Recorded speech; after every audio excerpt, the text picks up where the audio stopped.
Bapak Ibu, saudaraku yang terkasih, sebelum kita mendengarkan firman Tuhan, mari terlebih dahulu kita bersatu di dalam doa. Bapa yang baik, Bapa di dalam surga, yang kami kenal melalui anak-Mu Tuhan Yesus Kristus, kami bersyukur kepadamu oleh waktu yang Tuhan berikan bagi kami saat ini untuk boleh mendengarkan firman-Mu. Mari buka mata rohani kami supaya kami mengerti segala keajaiban Taurat-Mu. Dalam Kristus Yesus kami berdoa. Amin. Shalom, Bapak Ibu Saudaraku yang terkasih, firman Tuhan bagi kita hari ini diambil dari Injil Markus pasal yang ke-13 ayat 1 sampai dengan ayat yang ke-8. Demikian firman Tuhan bagi kita, saya akan membacakannya. Ketika Yesus keluar dari bait Allah, seorang muridnya berkata kepadanya, "Guru, lihatlah betapa kokohnya batu-batu itu dan betapa megahnya gedung-gedung itu." Lalu Yesus berkata kepadanya, "Kau lihat gedung-gedung yang hebat ini? Tidak satu batu pun akan dibiarkan terletak di atas batu yang lain. Semuanya akan diruntuhkan." Ketika Yesus duduk di atas bukit Zaitun berhadapan dengan bait Allah, Petrus, Yakobus, Yohanes, dan Andreas bertanya sendirian kepadanya, "Katakanlah kepada kami, bila manakah itu akan terjadi? Dan apakah tandanya kalau semuanya itu akan sampai kepada kesudahannya?" Maka mulailah Yesus berkata kepada mereka, "Waspadalah supaya jangan ada orang yang menyesatkan kamu. Akan datang banyak orang dengan memakai namaku dan berkata, 'Akulah dia,' mereka akan menyesatkan banyak orang. Dan apabila kamu mendengar deru perang atau kabar-kabar tentang perang, janganlah kamu gelisah. Semuanya itu harus terjadi, tetapi itu belum kesudahannya. Sebab bangsa akan bangkit melawan bangsa, dan kerajaan melawan kerajaan. Akan terjadi gempa bumi di berbagai tempat, dan akan ada kelaparan. Semua itu barulah permulaan penderitaan menjelang zaman baru." Demikian pembacaan firman Tuhan. Bapak Ibu Saudaraku yang terkasih dalam nama Tuhan Yesus Kristus, di zaman akhir ini sering sekali kita mendengarkan bahwa ada yang mengatakan bahwa Yesus akan datang kedua kali, kiamat akan terjadi, dan ada banyak hal-hal yang dihubungkan dengan hal itu, seolah-olah akhir zaman itu akan segera terjadi di depan mata kita. Ada yang pada akhirnya melakukan bunuh diri massal, ada yang menjual harta bendanya semuanya karena mengatakan bahwa kiamat akan terjadi. Tetapi setelah ditunggu-tunggu ternyata kiamat itu belum terjadi. Kenapa belum terjadi? Panitia penyambutan kiamat belum siap, atau banyaklah alasan-alasan yang dibuat. Mereka merevisi apa yang sudah mereka buat sebelumnya. Bahkan COVID-19 juga dikaitkan dengan akhir zaman. Okelah, bolehlah kita mengaitkan segala sesuatu, tetapi Yesus sendiri dengan jelas mengatakan bahwa waktu kedatangannya tidak ada yang tahu, seorang pun tidak, kecuali Bapa di surga. Oleh karena itu, Bapak Ibu Saudaraku yang terkasih, kalau kita sebagai orang percaya, orang Kristen yang sungguh-sungguh, orang Kristen yang serius, mari kita membaca Alkitab kita dengan benar. Mari kita membaca Alkitab kita dengan serius. Jangan mudah kita diombang-ambingkan oleh pengajaran. Jangan mudah kita dibutakan, dihanyutkan oleh mereka para pengajar-pengajar sesat itu. Bapak Ibu Saudara yang terkasih dalam nama Tuhan Yesus Kristus, kalau kita membaca Alkitab dengan serius, bukan hanya pengetahuan kita yang bertambah, pemahaman kita yang bertambah, tetapi juga iman kita akan terus bertumbuh di dalam pengenalan yang benar akan Dia. Ketika kita melihat teks firman Tuhan yang kita boleh baca pada saat ini, itu diawali ketika bagaimana murid-murid datang kepada Yesus dan menceritakan bagaimana mereka melihat kemegahan, keagungan daripada bait suci. Bait suci yang ada di zaman Yesus itu merupakan bangunan yang didirikan oleh Zerubabel dan Ezra. Bangunan ini kembali direnovasi dengan megah oleh Herodes pada tahun 20 sampai dengan tahun 19 sebelum Masehi. Dan kemegahan bait Allah membuat setiap mata akan terkagum-kagum di dalam melihatnya. Bukan karena luasnya bait suci itu, tetapi karena ada lapisan lempengan emas yang menghiasi seluruh bangunan tersebut. Ketika cahaya matahari menyinari bangunan itu, maka bait Allah itu akan memantulkan cahaya keemasan yang menyilaukan mata. Inilah yang menjadi kebanggaan daripada orang-orang Yahudi. Dan inilah yang menjadi kebanggaan ataupun menjadi kekaguman daripada murid pada waktu itu. Dan ketika Yesus melihat kemegahan bangunan dari bait suci itu, maka Yesus menubuatkan kehancuran dari bait Allah. Itu yang kita lihat di ayat yang pertama sampai dengan ayat yang kedua itu. Ucapan Yesus kemudian ditafsirkan oleh para murid sebagai tanda dari akhir zaman. Ayat 3 dan ayat 4. Kemudian Yesus sesungguhnya tidak melihat bahwa peristiwa itu sebagai peristiwa akhir zaman, tetapi sebagai ciri-ciri dari zaman akhir. Karena Yesus mengatakan itu belum kesudahannya, tetapi itu adalah awalnya. Tetapi yang Yesus sampaikan adalah ciri-ciri. Apa yang menjadi ciri-ciri dari zaman akhir itu?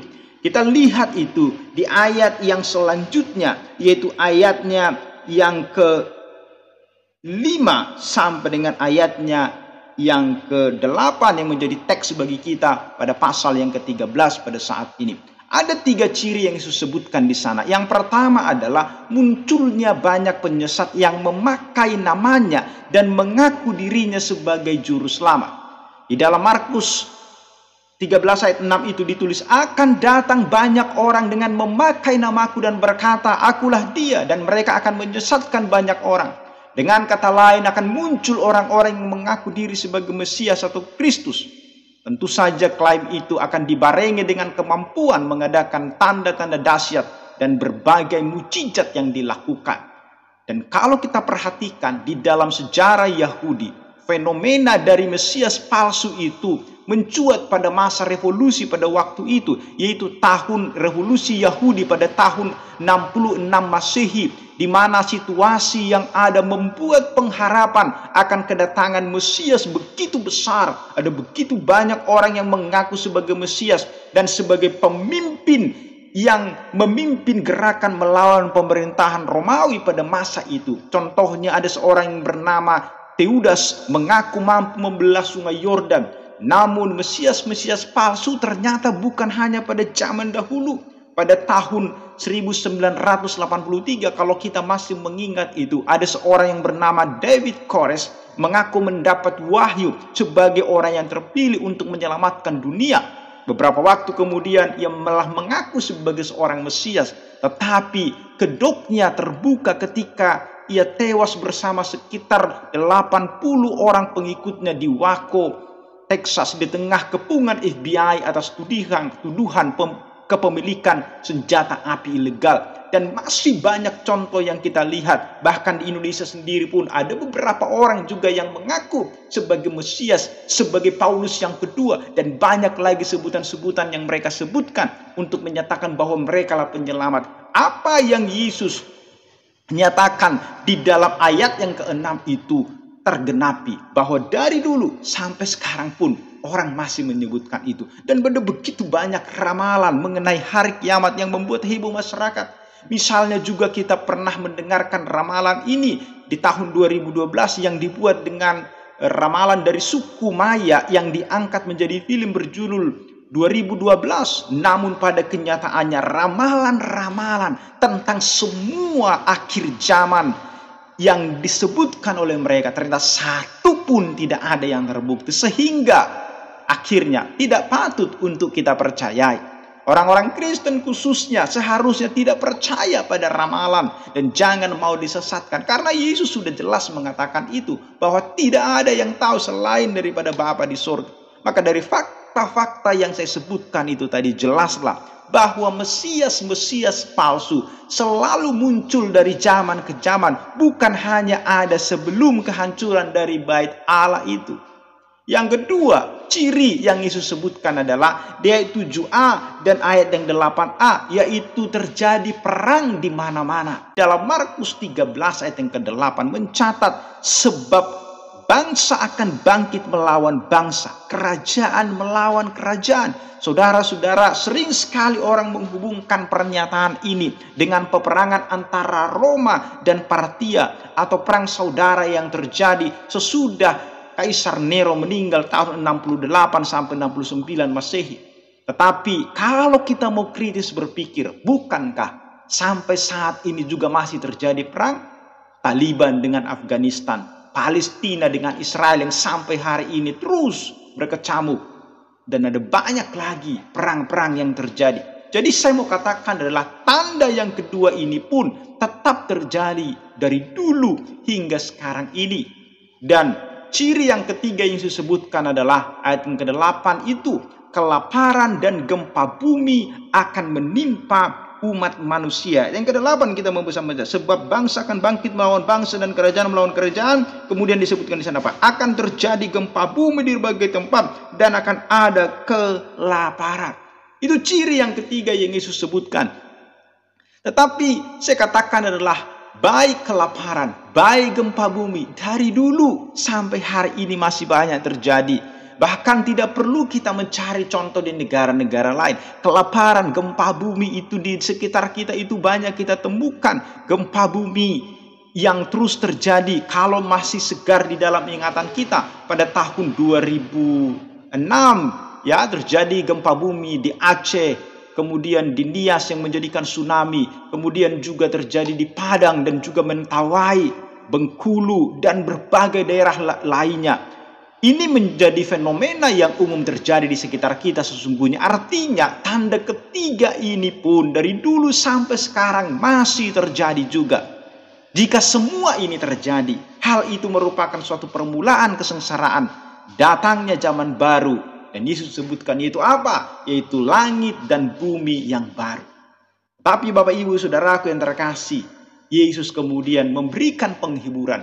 Di ayat 7b itu kita membaca, Yesus mengatakan kepada para murid supaya mereka tidak khawatir akan semua itu. Karena cepat atau lambat momen itu pasti akan terjadi. Dengan demikian sesungguhnya Bapak Ibu Saudaraku yang terkasih, dapat kita simpulkan seluruh tanda-tanda yang Yesus berikan, ciri-ciri yang Yesus berikan, sebenarnya itu adalah peristiwa-peristiwa yang umum terjadi dari zaman ke zaman. Bukan hanya terjadi di suatu masa, bukan hanya terjadi pada waktu tertentu, tetapi dari zaman ke zaman itu sudah terjadi. Kalau begitu, apa yang menjadi tujuan Yesus menyebutkan tanda-tanda tersebut? Bapak Ibu Saudaraku yang terkasih, sesungguhnya kalau kita dengan serius membaca pasal yang ke-13 ini dan yang menjadi topik di dalam minggu kita, kita akan menemukan di dalam pasal yang ke-13 ini ada satu kata yang disebutkan di sana, itu kata lihat atau kata berjaga, yang kata yang sama dari bahasa Yunani, yaitu blepete. Di dalam bahasa Indonesia kita akan membaca itu lihat, hati-hatilah, berjaga-jagalah. Dan kalau kita baca itu kata blepete itu diulang sampai 5 kali. Kalau kita lihat nanti di dalam bahasa Batak Toba, kata di ayat yang misalnya di ayat yang kedua itu di idahodo. Lalu Yesus berkata, kau lihat itu dari kata blepete. Kemudian di ayat yang ke-5, jaga mahamu. Dalam bahasa Indonesia dikatakan waspadalah. Kemudian di ayat yang ke-23 diulang di dalam bahasa Batak Toba itu jaga mahamu. Di ayat 23 pasal yang ke-13 itu hati-hatilah kamu, disebutkan di sana dalam bahasa Indonesia. Dan di ayat yang ke-33 kalau kita baca di ayat yang ke-33 pasal yang ke-13 ini, hati-hatilah dan berjaga-jagalah, jaga mahamu, tagam mahamu. Kata-kata yang diulang inilah kata-kata yang penting dan inilah yang menjadi inti sesungguhnya dari pasal yang ke-13. Artinya sebenarnya Yesus sedang mengatakan supaya kita selalu berjaga-jaga, supaya kita selalu waspada. Karena kita tidak tahu, itu hanya tanda-tanda, itu hanya ciri-ciri, dan dari zaman ke zaman sesungguhnya itu sudah terjadi. Artinya jangan kita lengah, karena semua tanda-tanda itu sekalipun itu sudah terjadi dan terjadi sepanjang masa, jangan membuat hal tersebut menjadi lengah kita. Artinya kedatangannya kan tidak ada yang tahu. Yesus mengatakan kedatangannya seperti pencuri. Artinya kita tidak pernah siap. Kalau pencuri tahu kita datang kapan, maka kita akan mempersiapkan diri dengan baik. Tetapi ini kita tidak tahu. Tetapi Yesus mengingatkan, waspadalah, berjaga-jagalah kamu. Kapanpun kedatangan itu, apa yang Yesus nubuatkan itu, tetaplah kita waspada. Jadi hal ini meneguhkan bahwa Yesus sedang sungguh-sungguh mengingatkan para murid pada waktu itu agar senantiasa waspada, Terhadap apa? Terhadap penyesatan dan terhadap penganiayaan yang akan mereka alami. Sehingga tidak sampai membuat mereka berbalik dari imannya. Kenapa ini penting diingatkan oleh Yesus? Bahwa iblis sampai dengan hari ini masih terus bekerja. Berusaha untuk menarik orang-orang percaya keluar dari anugerah Allah. Walaupun itu tidak mungkin. Tetapi tetap juga diusahakan oleh si iblis untuk menarik itu.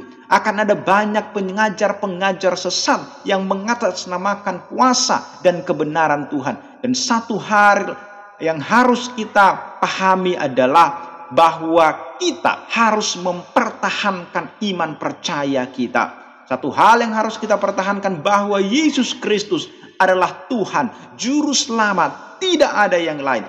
Ia yang ada dan sudah ada dan yang akan datang, dan dialah satu-satunya.